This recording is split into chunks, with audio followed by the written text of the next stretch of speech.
This is the Do It All Dad Year podcast, dad-friendly entertainment for you and me. I'm your host, Michael Kornbluth. I've been away for the past week. This is episode 8, Killing in Norway. That's where I've been. With my family of 5. I've got 3 kids. Later, as this podcast evolves, we're going to be talking more about how to control your kids through comedy. And obviously, you got to deliver the funny in order to even pontificate. That means lecture your kids on how to deliver the funny. So we'll start off with some jokes and establish my funny man credentials before we go down that road. It's hard to explain the difference between alcoholic and non-alcoholic beer to your daughter without sounding like an alcoholic. Alcoholic is for the buzz. Non is for rehab. Hasn't David Hogg ever heard of safety schools? University of Arizona. Then again, any college in Arizona. Laura Ingraham still can't decide if she's repeat bangable or not. Her bellowy voice doesn't do her any favors. Regardless, she's a true patriot and calls out Trump-fueled hysteria better than most. And she's adopted all of her children, which gives her saintly distinction in my book. End the story. Trump isn't classy like Bush. W painting pictures of screwed over vets he sent to war with stumps now gives him a leg up on the competition. I bet his daughters secretly hate his WMD memorial portraits too. This is a Latino Republican on Bill Maher. The wall is symbolic, Bill. This is Bill. No offense, Juan, but since when are Latino Republicans familiar with Pink Floyd The Wall? I thought you guys skipped your pothead Santana phase in college altogether. What's the dreaded citizenship question that everyone's freaking out about? Why is it being sweated more than an all-English SAT out of the blue? The wall is racist. A burning cross is racist. Fake news egging on Antifa to hit peaceful gathering Trump supporters with bike locks because they can't afford cars is racist. Paintings of decapitated white people who paint Obama's presidential portrait is racist. So I'm in the fjords in Norway. Got into a conversation with the guys wearing a BYU hat. I asked him who he thought the best basketball player in BYU history was. It says Danny Ainge, which was expected. By the way, for all you Knicks fans out there, if you really want to kill yourselves, Jimmy Fredette apparently was averaging 52 points a game in China this past year. As depressing as that sounds. Who's from upstate New York. High basketball IQ. Don't even get me started. I'm not going to pretend that this is a sports podcast all of a sudden.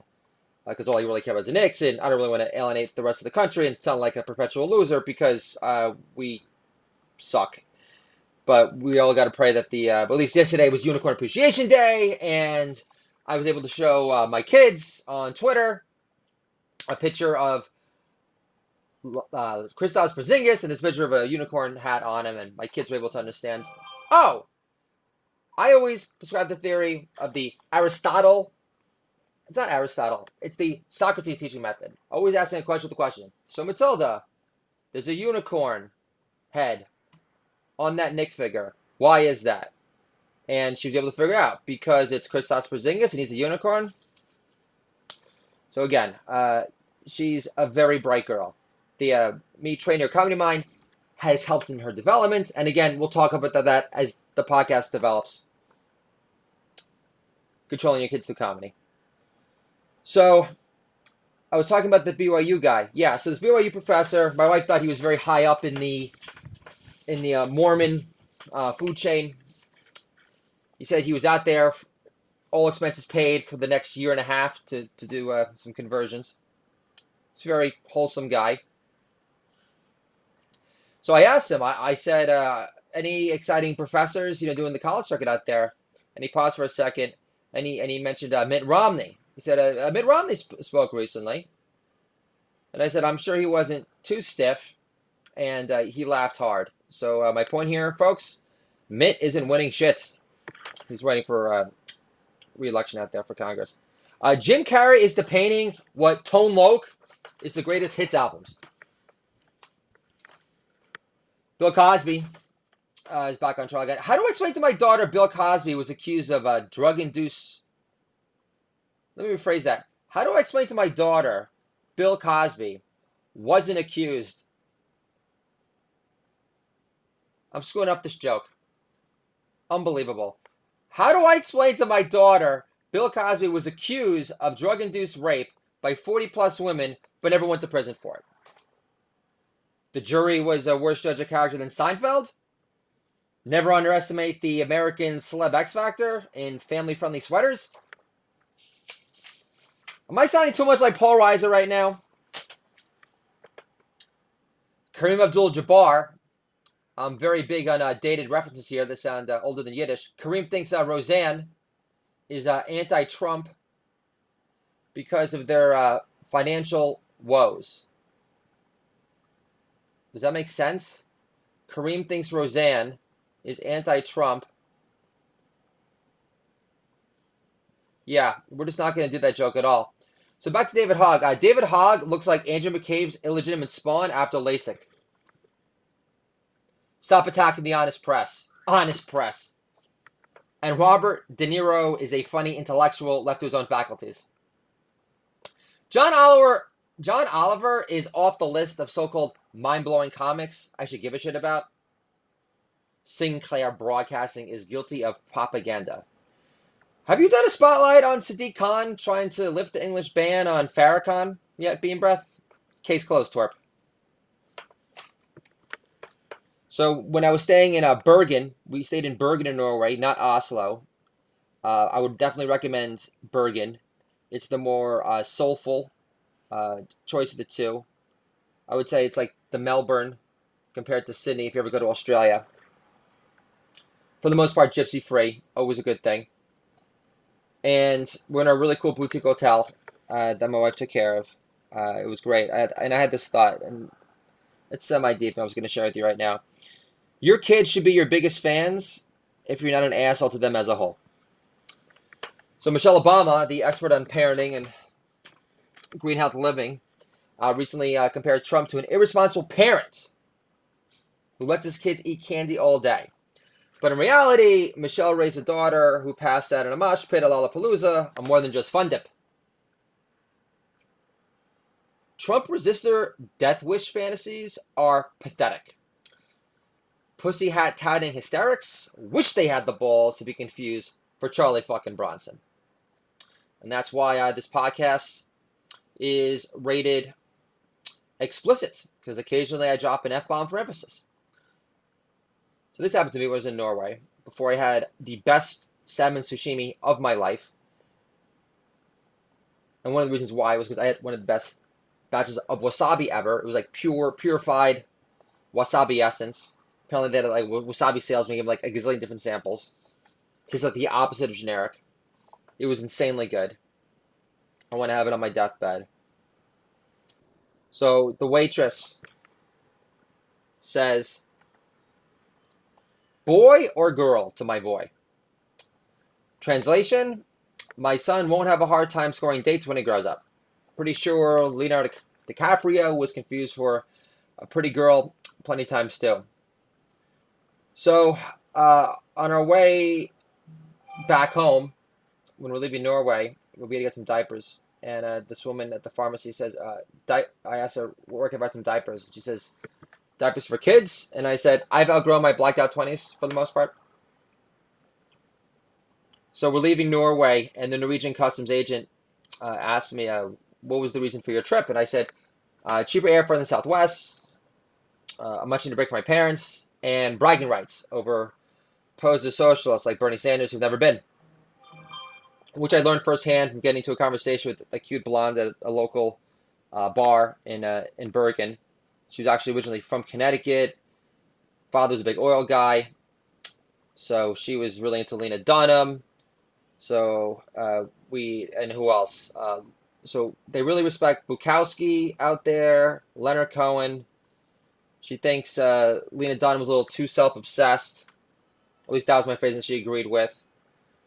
And she was even cool. Even when I told her, after Trump won, I prayed for them to build a wall around the strip clubs in Montreal so Lena Dunham wouldn't scare away all the clientele. But then she started talking about Israel and things got tense, and I just decided to leave from there. Had a delicious local pale ale, by the way.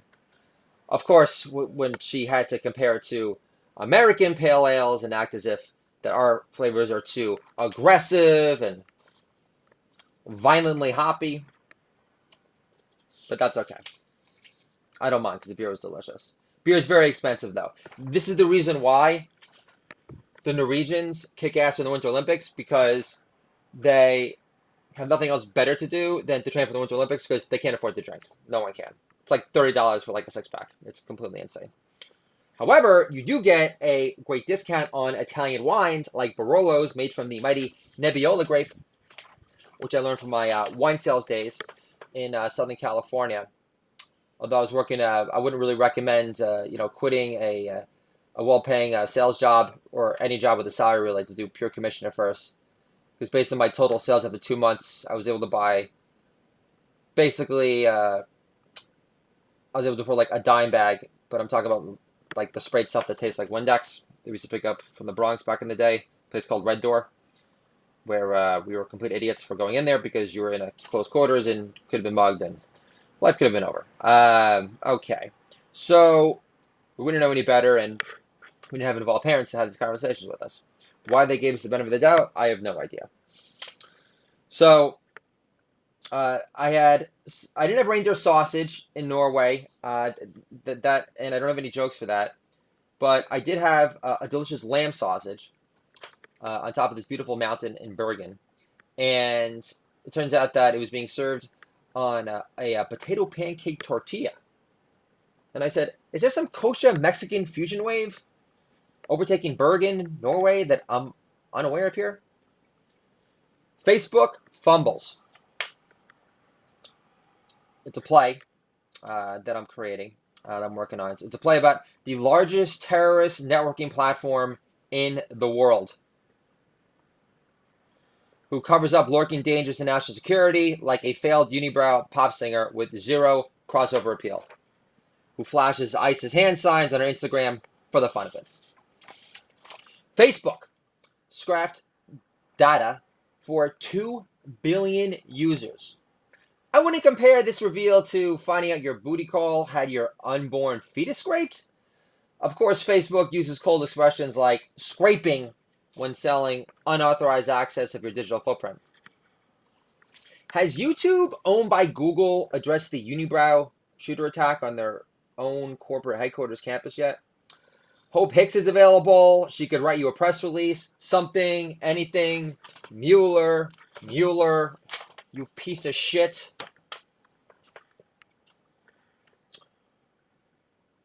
YouTube recruiter. This is my impersonation of a YouTube recruiter. We need samples of your code. This is a Trump-supporting software engineer. In response, I need proof you're an Obama shadow government support-free zone. Who's grabbing for the remote to turn on Kimmel these days? Nobody watched the Oscars this year because Jimmy was funnier and less creepier as a fatty, like Jeff Ross with hair. So, I'm definitely racking up some more downloads these days. I think we're at like 85. So I'm very pleased. Thank you. Really appreciate your prolonged interest. So this is my pitch to get you awesome human beings that could appreciate where this podcast is going and that enjoy my flair for the comedic shtickery that I'm delivering you, who could appreciate what I'm trying to achieve, who are interested in how to control your kids through comedy.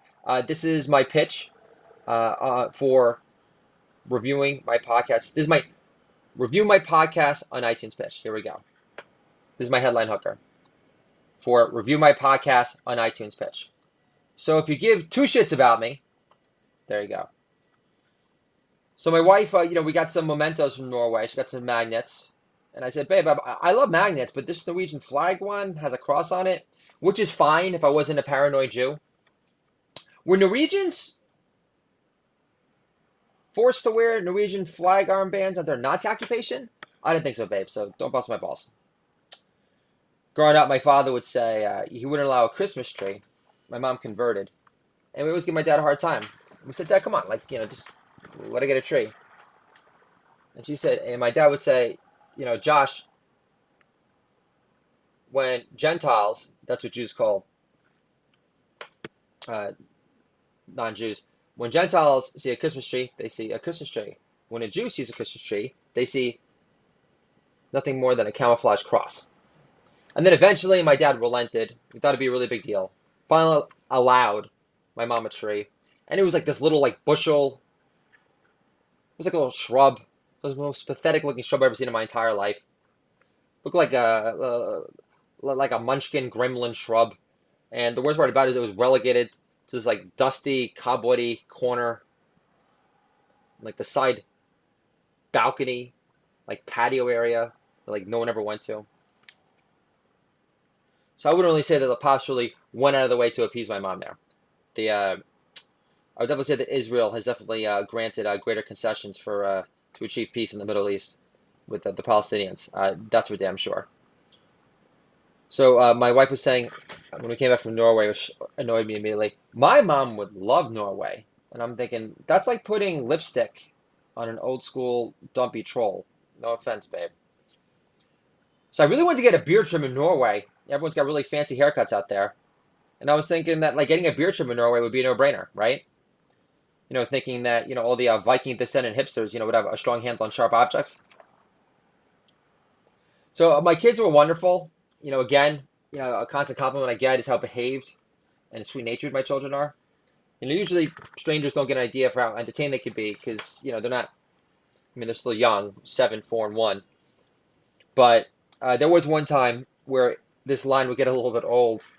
I mean, we're in Norway, you know, we're surrounded by beautiful natural wonder. And my daughter would ask this question. She would say, so, Daddy, what are we doing today? What are we doing today? And eventually I said one morning, stop being so A+ annoying.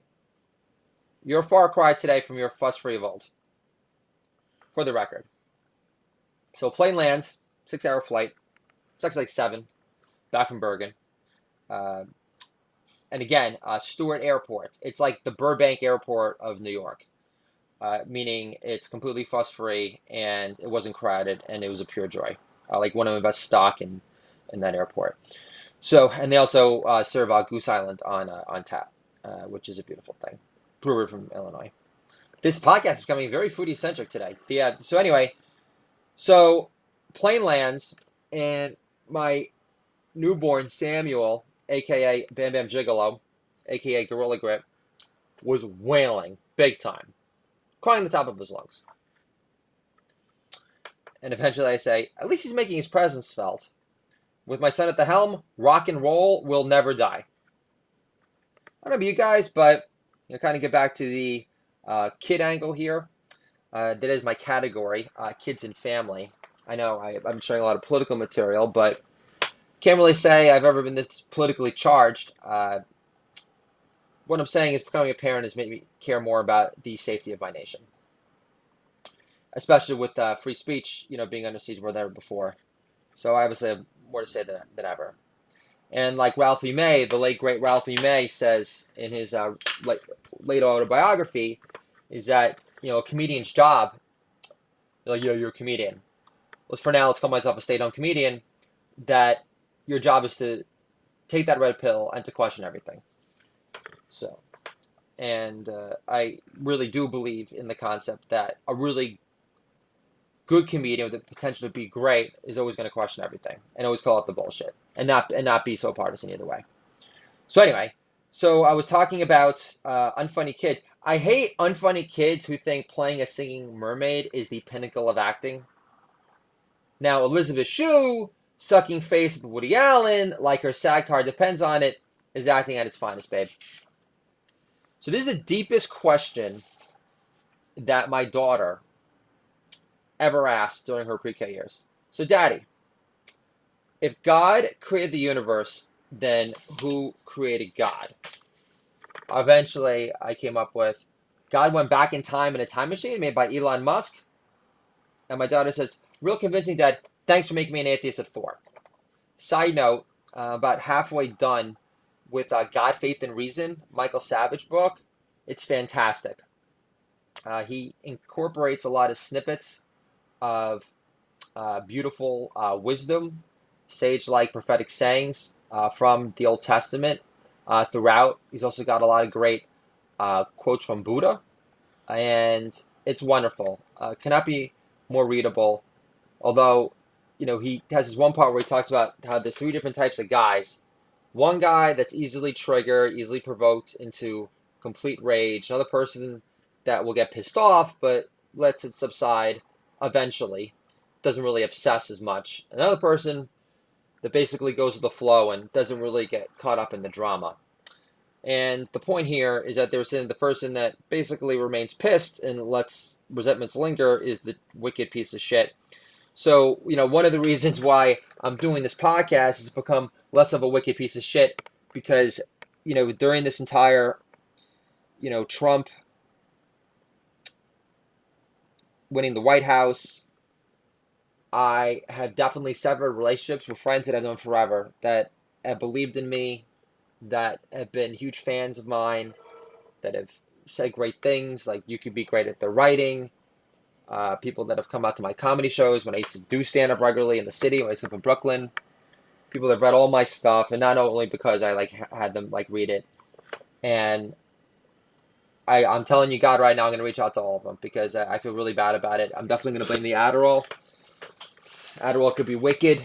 Could definitely feed the ego and make it out of control. And I just want to tell all those friends right now, Michael Boudreau, Ari Geller, Clark, Perry Crow, sorry for being an asshole. I love you guys. All at my wedding. Most of you played with my kids. You've given me compliments when they were nowhere to be seen for my own flesh and blood. So thank you for all of that, and I can't wait to make amends and to enjoy each other again. Wasn't expecting to go down that road here, but let's thank the great, fearless, awesome patriot Michael Savage for providing that beautiful space in between the letters, the words, as he says. He talks about in his book. He tells this great story as a kid in the Bronx, where he picked up this newspaper blowing in the wind. It was a Yiddish newspaper, and he was so obsessed about tracking down all the different pages, and he brought it back home to his mom. He's like, look what I found. It's like, look, I got it all. And the mom said, that's just a Yiddish newspaper.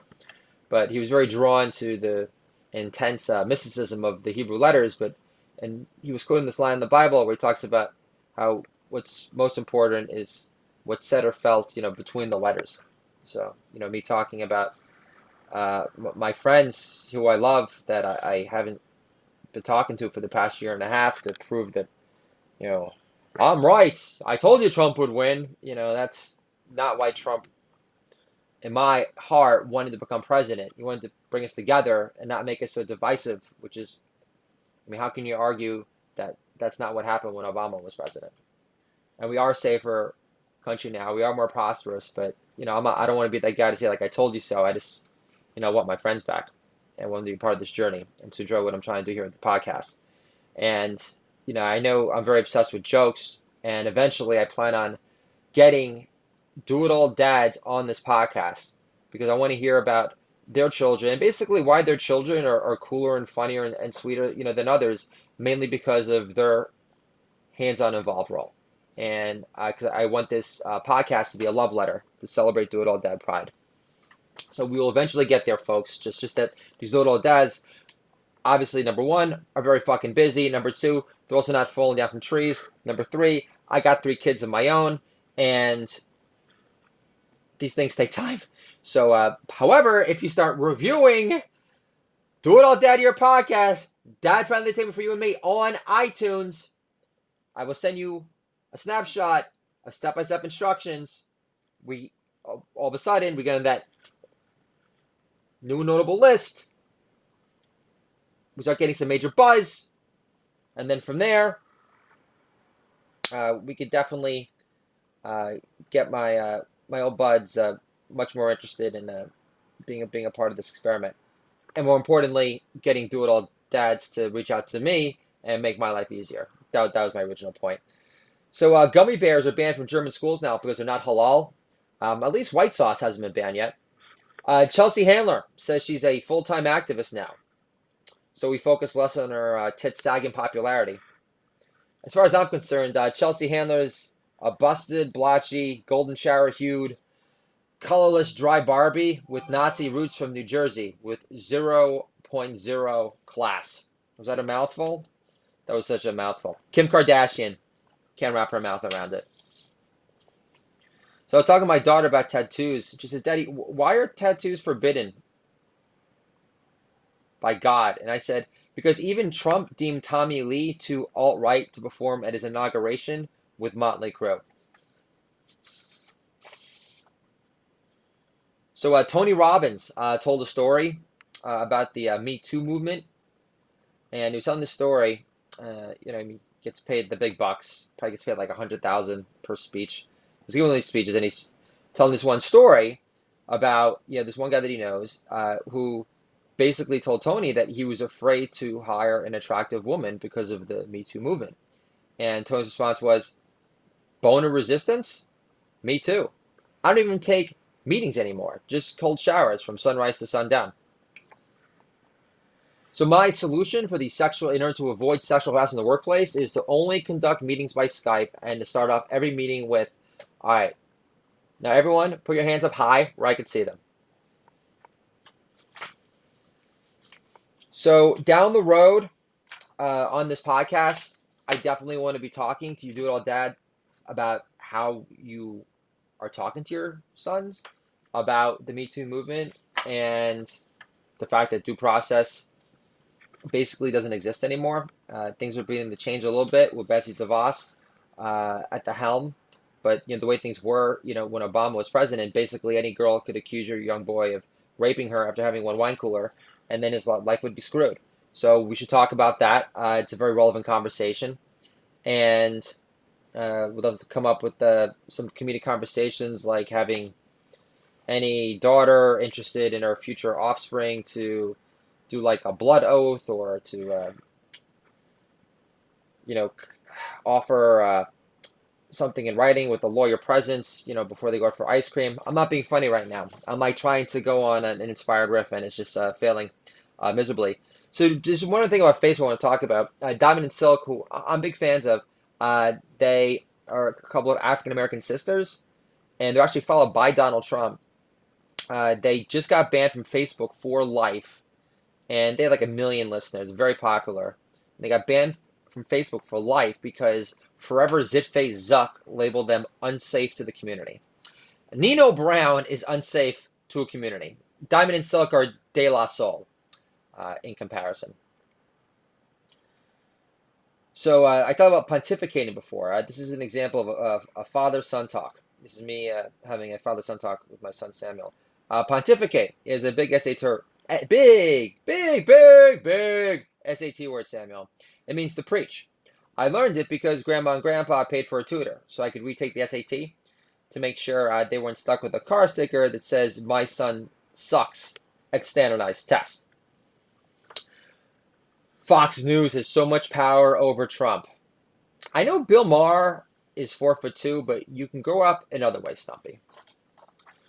Do It All Dad Year podcast, dad-friendly entertainment for you and me. Working on a remote basis from home can make our kids great again. Controlling your kids through comedy. I plan on sharing my words of wisdom. I appreciate everyone's attention and enthusiasm for the comedy and insights into parenting, and just appreciating my sweet, enduring tales about my beautiful, blossoming family. And I can't wait to talk to you guys soon. Norway, book it. Spring break next year. I killed in Norway. They were able to keep up with me. And obviously you guys can too. So, and I think, oh, by the way, trampolines everywhere. Most family-friendly environment ever. If Peter Jackson were in charge of designing out of this world, super adventurous playground sets, it would be in freaking Norway. Best tap water ever had. I literally got high on it. Do It All Dad Year podcast. Dad-friendly entertainment for you and me. Talk to you soon.